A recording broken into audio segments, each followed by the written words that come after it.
Olá, bem-vindos ao programa Presença Espírita na Bíblia.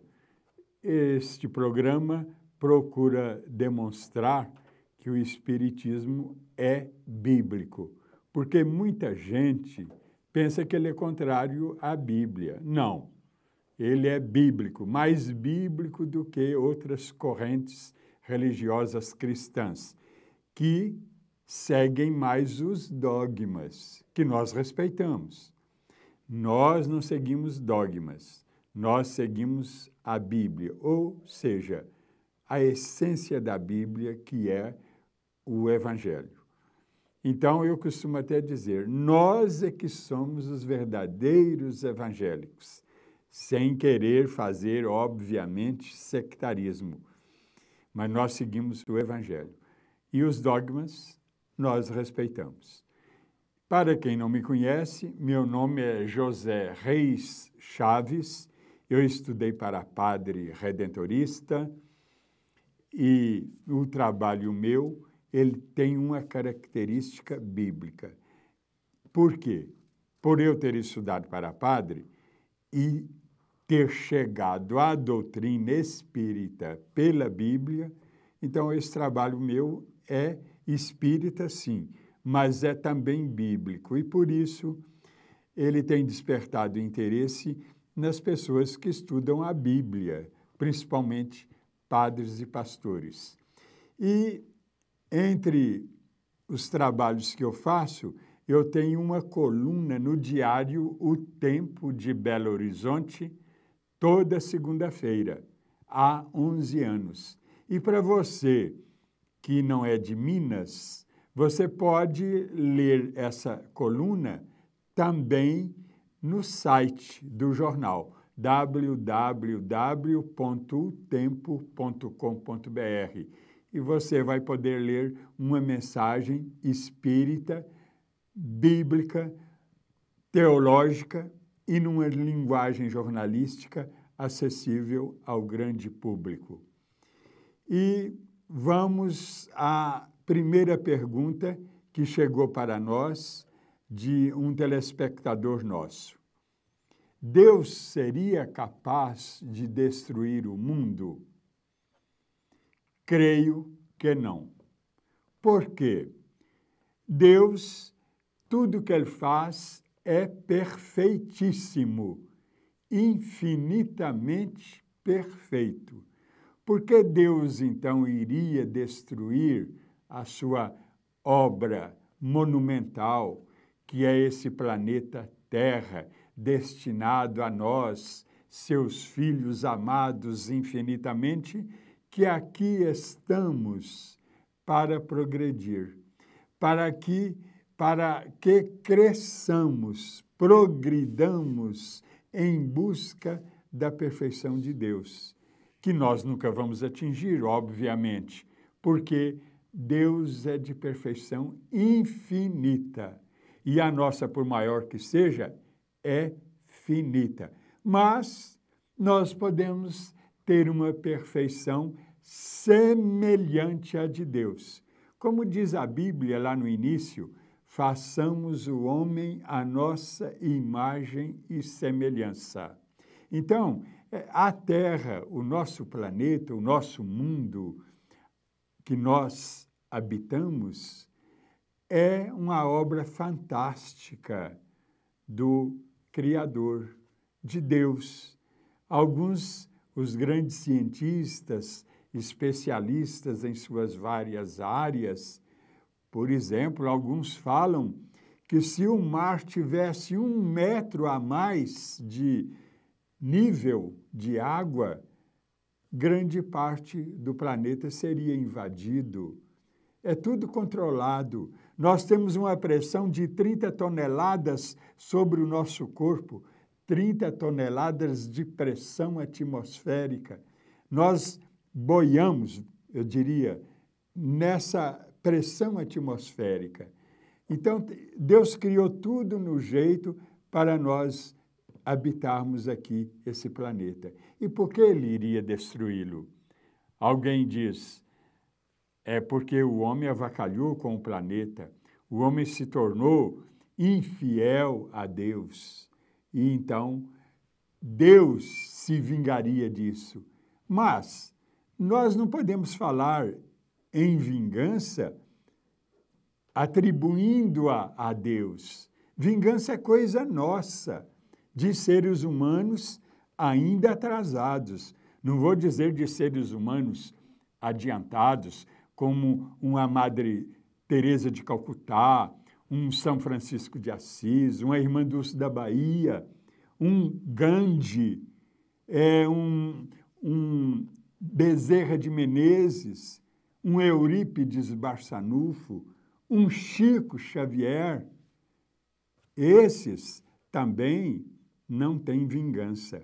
Agora, Deus passa longe de vingança, porque Ele iria vingar-se de nós.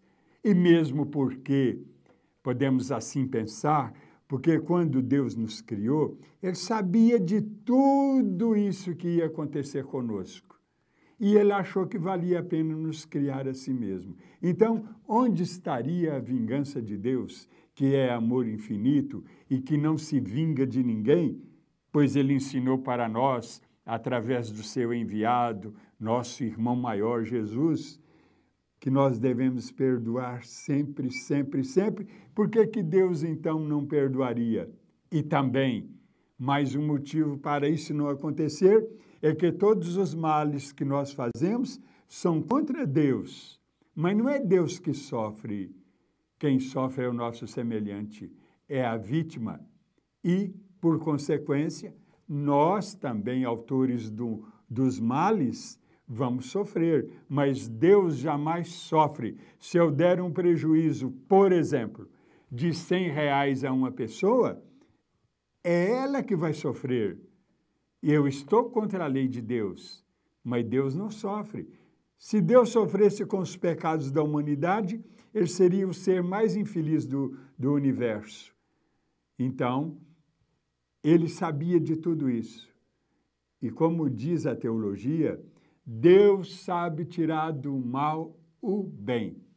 Por exemplo, se eu faço um mal a uma pessoa e ela me perdoa, eu dei oportunidade a ela de ela crescer, porque ela seguiu o Evangelho e me perdoou.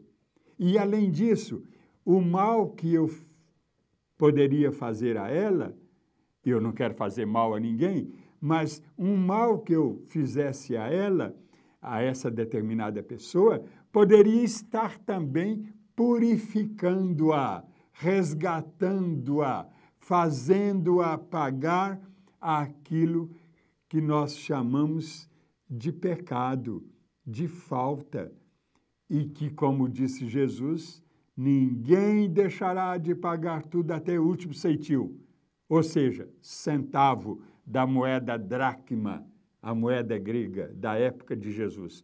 Mas então, Deus sabe tirar do mal o bem, e mal jamais atinge Deus. Repito, atinge sim o nosso semelhante e a nós mesmos que praticamos o mal, a não ser que façamos boas ações, e aí nós podemos amenizar e até anular os nossos pecados. É o que ensina para nós o grande porta-voz, eu poderia dizer, de Jesus, que é São Pedro. Ensina para nós que uma boa ação encobre multidão de pecados. Mas então, esse mundo aqui é maravilhoso, Deus jamais o destruiria. Por quê?